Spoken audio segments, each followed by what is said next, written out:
ತರನ ಅರ್ಥ ಮಾಡ್ಕೋಬಹುದು. ಕ್ರಾಂತಿ ಮಾಡ್ತೀರಾ ಬಜೆಟ್ ನಂತರ? ಕ್ರಾಂತಿ ನಾನೇನ್ ಮಾಡ್ಬೇಕಾಗಿಲ್ಲ ರೀ, ನಾನು ಕ್ರಾಂತಿ ಏನ್ ಮಾಡ್ಬೇಕಾಗಿಲ್ಲ ರೀ. ನನಗೆ I believe in myself. ನನಗೆ self confidence. I live on hope always. ಪ್ರಯತ್ನ ಪ್ರಾರ್ಥನೆ ಎರಡು ಫಲ ಕೊಡುತ್ತೆ ಸರ್ ನಿಮ್ಗೆ ಈ ಸಲ. ನಾನೇನ್ ಪ್ರಯತ್ನ ಮಾಡ್ಬೇಕಾಗಿಲ್ಲ. ನನಗೇನು ಯಾವಾಗ ಏನ್ ಬರ್ಬೇಕೋ ನಂಗೆ ಬಂದೇ ಬರ್ತದೆ. ನನಗೆ ಆ ಕಾನ್ಫಿಡೆನ್ಸ್ ನನಗಿದೆ.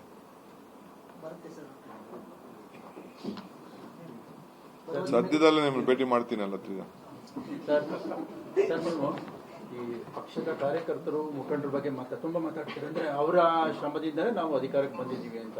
ಈಗ ಒಂದು ಹಂತದಲ್ಲಿ ಬೋರ್ಡ್ ಅಂಡ್ ಕಾರ್ಪೊರೇಷನ್ಸ್, ಬೇರೆ ಬೇರೆ ಪ್ರಾಧಿಕಾರಗಳು ಇಂಥವೆಲ್ಲ 2 ವರ್ಷ ಎಲ್ಲ ಮಾಡಿದೀವ್ರಿ. ಬೇರೆಯವರಿಗೆ ಬರ್ತದೆ ಅಂತ ಅವಕಾಶ ಇತ್ತು. ಆಗ ನೋಡಿದ್ರೆ ಅದೇ ಕಂಟಿನ್ಯೂ ಆಗ್ತಾ ಇದೆ ಸರ್. ಇಲ್ಲ, ಕೆಲವು ಎಕ್ಸ್ಟೆಂಡ್ ಆಗಿತ್ತು. ನಾನೇ ತಿರ್ಗಾ ಚೀಫ್ ಮಿನಿಸ್ಟರ್ ಹೇಳಿ ಕೆಲವು ಜಿಲ್ಲಾ ಕಾಂಗ್ರೆಸ್ ಅಧ್ಯಕ್ಷಗಳು, ಕೆಲವು ಪದಾಧಿಕಾರಿಗಳದು ಟೈಮ್ ಕ್ಲೋಸ್ ಆಗಿತ್ತು. ಕೆಲವು ಇಶ್ಯೂಸ್ ಇದಾಗ ಬಜೆಟ್ ಮುಗಿಯೋವರೆಗೂ, ಆಮೇಲೆ 2 ವರ್ಷ ಆಗಿದ್ದು ಕೂಡ ನಾನೇ ಫರ್ದರ್ ಆರ್ಡರ್ ಅಂತ ಎಕ್ಸ್ಟೆನ್ಷನ್ ಮಾಡಿಸ್ತೇನೆ. ನಾನು ಚೀಫ್ ಮಿನಿಸ್ಟರ್ ನಾನೇ ಹೇಳ್ಬಿಟ್ಟು ಎಲ್ಲರಿಗೂ ಕೂಡ ಇರಲಿ ಪಾಪ, ಆಮೇಲೆ ನಾವು ಕೂತ್ಕೊಂಡು ಮಾತಾಡ್ಬಿಟ್ಟು ಆಮೇಲೆ ಹೊಸಬ್ರು ಕೊಡ್ತೀವಿ.